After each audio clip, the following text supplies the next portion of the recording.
నమస్తే. మనతో పాటు బీజేపీ పార్టీ అధికార ప్రతినిధి మహిళా నాయకురాలు రాణి రుద్రమ గారు ఉన్నారు. చాలా విషయాలు మాట్లాడదాం. ఒక పక్కన ఢిల్లీ లిక్కర్ స్కామ్కు సంబంధించినటువంటి అంశమే కావచ్చు, మరో పక్కన ఏదైతే జరిగినటువంటి ఫోన్ ట్యాంపరింగ్కి సంబంధించినటువంటి అంశంలో మాజీ మంత్రి కల్వకుంట్ల తారక రామారావు చేసినటువంటి వ్యాఖ్యలు, చెంగిచెర్లకు సంబంధించినటువంటి అంశాలను కూడా తెలుసుకున్నటువంటి ప్రయత్నం అయితే చేద్దాం. ముందుగా మేడం, ఏదైతే ఫోన్ ట్యాంపరింగ్కి సంబంధించినటువంటి అంశంలో కల్వకుంట్ల తారక రామారావు నిన్న కొన్ని వ్యాఖ్యలు చేయడం జరిగింది. ఈ ఫోన్ ట్యాంపరింగ్ సంబంధించినటువంటి అంశం చాలా చిన్న అంశం, ఒకరిద్దరు ఫోన్లో ఏమైనా ట్యాంపరింగ్ కావచ్చేమో కానీ దీన్ని భూతద్దంలో పెట్టి చూడాల్సినటువంటి అవసరం లేదని చెప్పేసి ఆయన మాట్లాడడం జరిగింది. దీన్ని ఏ విధంగా చూస్తారు మీరు? అంటే ఫోన్ ట్యాపింగ్ జరిగింది అనేటువంటిది అయితే వారు ఒప్పుకుంటున్నారు. మొదటి అంశము, గత ప్రభుత్వంలో ముఖ్యమంత్రి గారి తనయుడిగా ఐటీ శాఖ మంత్రిగా షాడో సీఎంగా ఆయన చెలాయించుకున్నాడు. కాబట్టి డెఫినెట్గా ఇట్లాంటి ఫోన్ ట్యాపింగ్ లాంటివి జరిగినప్పుడు డెఫినెట్గా ఆయన ఆధీనంలోనే జరిగి ఉంటాయి. ఈ ఆఫీసర్లందరూ కూడా వాళ్ళ తండ్రి కేసీఆర్ గారు వారి ఆధీనంలోనే పనిచేసినారు. వాళ్ళు పూర్తిగా ఇదేదో సంస్థానమైనట్టు, వాళ్ళు రాజరికపు కుటుంబం అయినట్టు వాళ్ళు ఉన్నటువంటి అధికారులను కూడా అట్లా వాడుకున్నారు. కాబట్టి ఇవాళ మేమేం డిమాండ్ చేస్తున్నాము అని అంటే, ఆల్రెడీ ఫోన్ ట్యాపింగ్ జరిగి ఉండవచ్చు అని గతంలో ఉన్నటువంటి అధికారంలో ఉన్నటువంటి ముఖ్యమంత్రి గారి తనయుడే నిన్న ఒప్పుకున్నాడు. అధికారులందరి పేర్లు చిట్టా మొత్తం బయటకు వస్తున్నది. సో ఎప్పుడైనా కూడా ఫోన్ ట్యాపింగ్ అనేటువంటిది జరగాలి అని అంటే సెక్రటరీ, ఆ పై స్థాయి అధికారుల పర్మిషన్ ఉంటేనే పోలీసులు ఆ పని చేయగలుగుతారు. పోలీసులు అంత పెద్ద ఎత్తున ఈ ఫోన్ ట్యాపింగ్లు చేసినారు, ప్రతి ఒక్కరివి, సెలబ్రిటీలవి, రాజకీయ నాయకులవి, వ్యాపారస్తులవి, అందరివి చేసినారు అని అంటే వాళ్ళకి ఖచ్చితమైనటువంటి పర్మిషన్ వాళ్ళు ఒక లెటర్ పెట్టి తీసుకోవాల్సింది. అంటే అసలు వాళ్ళకు పర్మిషన్ ఎవరు ఇచ్చినారు, ఏ పర్పస్లో ఇచ్చినారు, వాళ్ళ రీజన్స్ కూడా మెన్షన్ చేయాల్సినటువంటి అవసరం ఉన్నది. ఏ పర్పస్లో ఇచ్చినారు, ఎందుకు ఇచ్చినారు అనేటువంటిది చాలా స్పష్టంగా తెలియాల్సి ఉన్నది. కాబట్టి డెఫినెట్గా దీన్ని మొత్తం విషయంలో మేము సిబిఐ ఎంక్వైరీకి భారతీయ జనతా పార్టీ డిమాండ్ చేస్తాం. అంటే ఒక పక్కన రాష్ట్రంలో బీజేపీ పార్టీ, మరో పక్కన బీఆర్ఎస్ ఒకటే అని చెప్పేసి గతంలో కూడా ఆరోపించడం జరిగింది కాంగ్రెస్ పార్టీ. ఇప్పుడున్నటువంటి ఫోన్ ట్యాంపరింగ్కి సంబంధించినటువంటి దాంట్లో కూడా కేంద్రం అనుమతి లేకుండా ఇక్కడ రాష్ట్ర ప్రభుత్వం చేసేటువంటి ఆస్కారం లేదు. ఒక పక్కన ఇజ్రాయెల్ నుంచి 300 కోట్ల రూపాయలతో ఎక్విప్మెంట్స్ తీసుకొచ్చేటువంటి అవకాశం లేదని చెప్పేసి వాళ్ళు మాట్లాడుతూ ఉన్నారు. దీన్ని ఏ విధంగా చూడొచ్చు? అది వాళ్ళకి జ్ఞానం లేకపోవటం, అజ్ఞానం అదంతా. ఎందుకు అనంటే నేనేమంటున్నా, ఫోన్ ట్యాపింగ్ చేసేటటువంటి అంశం రాష్ట్ర పరిధిలోకి సంబంధించినటువంటి అంశం, అది కేంద్ర పరిధిలోకి సంబంధించినటువంటి అంశం కాదు.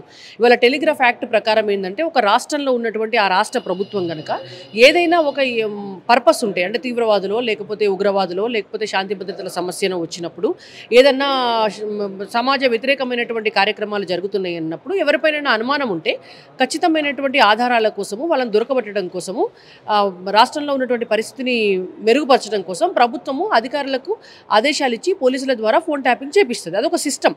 అయితే అది రాష్ట్ర ప్రభుత్వ పరిధిలోకి సంబంధించినటువంటి అంశం. అయితే ఇక్కడ ఉన్నటువంటి రాష్ట్ర ప్రభుత్వం ఏంటంటే దానిని పూర్తిగా వాళ్ళకు ఉన్నటువంటి పరిధిని అన్నిటికీ వాడుకున్నారు. వాళ్ళ స్వప్రయోజనాల కోసం వాడుకున్నారు, డబ్బులు వసూలు చేయడం కోసం వాడుకున్నారు, ప్రతిపక్షాలను లేకుండా చేయాలని వాళ్ళ మూమెంట్స్ అని తెలుసుకోవడం కోసం వాడుకున్నారు. కాబట్టి 100% వాళ్ళు తప్పు చేసినారంటే కదా. మేము కూడా ఏం చెప్తున్నాము, వాళ్ళు చేసినటువంటిది నేరం, అదొక పెద్ద క్రైమ్, వాళ్ళు చేసినటువంటి ద్రోహం. మేము కాంగ్రెస్ పార్టీని ఏమంటున్నాము, వాళ్ళే అధికారులు మళ్ళీ ఇవాళ మీ ప్రభుత్వంలో కూడా ఉన్నారు చాలామంది. కాబట్టి ఇక్కడ చేయడం కంటే మీరు ఇంకా సిబిఐకి చేయండి. సిబిఐకి ఇస్తే ఇన్వెస్టిగేషన్ ఇంకా పెద్ద ఎత్తున జరుగుతుంది. పూర్తి స్థాయిలో ఇజ్రాయెల్ నుంచి కూడా మరి ఇక్కడి దాకా ఎక్విప్మెంట్ ఎట్లా వచ్చింది అనేటువంటిది కూడా బయటకు తీస్తారు. కాబట్టి మంచిగా రాష్ట్ర ప్రభుత్వం, కేంద్ర ప్రభుత్వం సహకారంతో ఇన్వెస్టిగేషన్ చేద్దామని మేము అంటున్నాం. మమ్మల్ని వాళ్ళు నిందించేది ఎక్కడిది? ఒక పక్కన కాంగ్రెస్ పార్టీలో ఉన్నటువంటి కొంతమంది వ్యక్తులు స్పందించడం జరిగింది, బీజేపీ పార్టీలో చాలా మంది కూడా స్పందించడం జరిగింది ఫోన్ ట్యాంపరింగ్ సంబంధించిన అంశంలో. ముఖ్యమంత్రి ఇప్పటివరకు కూడా దానిపైన స్పందించలేదు. దీన్ని ఏ విధంగా చూస్తారు? చేసిందే వాళ్ళు కదా, ఏమని స్పందిస్తారు?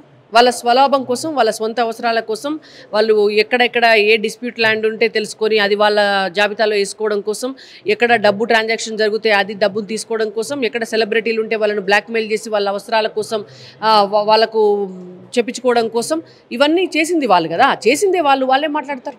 ఇప్పుడున్నటువంటి ముఖ్యమంత్రి రేవంత్ రెడ్డి గారు కూడా దీనిపైన అసలు స్పందించలేదు. మరి ఒక పక్కన చాలా మీ పార్టీలో కూడా బండి సంజయ్ మాట్లాడడం జరిగింది, రఘునందన్ రావు గారు కూడా దానిపైన పోరాటం చేస్తూ ఉన్నారు. ఎందుకంటే దీని వెనకాల ముఖ్యమంత్రి స్పందించకపోవడానికి కారణం ఏమై ఉంటుంది? ఆయన ఇంటిపైనే ఇజ్రాయెల్ నుంచి తీసుకొచ్చినటువంటి పరికరాలు అమర్చినటువంటి అంత పెద్ద వార్త వచ్చినప్పుడు ఆయన స్పందించకపోవడం వెనుక ఉద్దేశం ఏంటిదంట? అది ఆయనను అడగాలి మీరు, అది ఆయనను అడగాలి. సరే, ప్రభుత్వం ఇన్వెస్టిగేషన్ జరుగుతుంది కాబట్టి ఆ ఇన్వెస్టిగేషన్ మొత్తం పూర్తయిన తర్వాత మాట్లాడాలని వారు అనుకుని ఉండొచ్చు.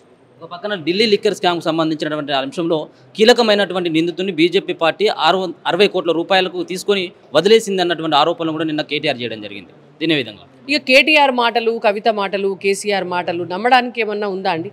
ఎవరైనా అసలు ఈ భారతదేశంలో ఎవరైనా నమ్ముతారా?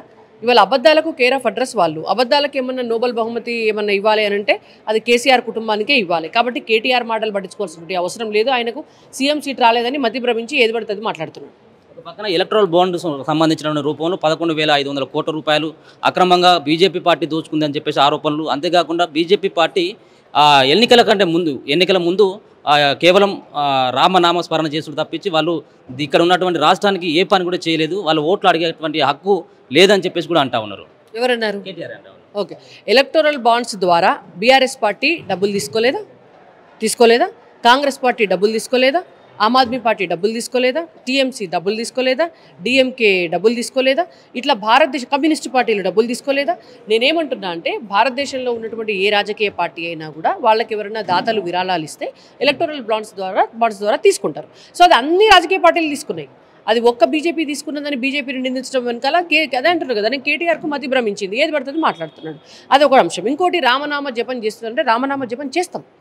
బీజేపీ రామనామ జపం ఇయ్యాల చేస్తలేదు. బీజేపీ రామనామ జపం ఎప్పటి నుంచో చేస్తుంది.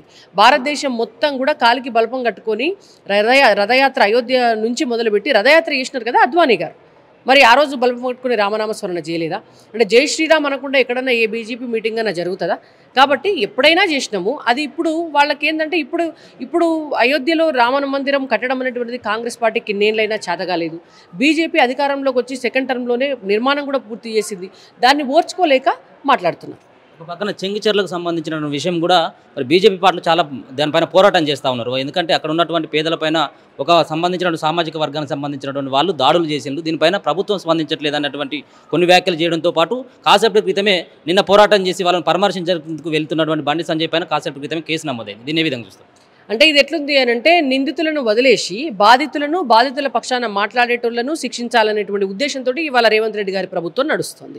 మేమేమంటున్నాము, బాధితులు ఎవరైతే బాధిత మహిళలు ఉన్నారో వాళ్ళ తలలు బగిలి వాళ్ళకు తీవ్రమైనటువంటి గాయాలయ్యి వాళ్ళను అసభ్య పదయాలంతో దూషిస్తే వాళ్ళు పోలీస్ స్టేషన్కు పోతే 2 రోజులు భారతీయ జనతా పార్టీ కొట్లాడితే తప్ప ఒక ఎఫ్ఐఆర్ నమోదు కాలే, వాళ్ళ స్టేట్మెంట్ తీసుకోలే. అంటే ఈ ప్రభుత్వము ఎవరైతే దోపిడీ చేస్తారో, ఎవరైతే దౌర్జన్యం చేస్తారో, ఎవరైతే దాడులు చేస్తారో వాళ్ళ పక్షాన కొమ్ముగాస్తుంది.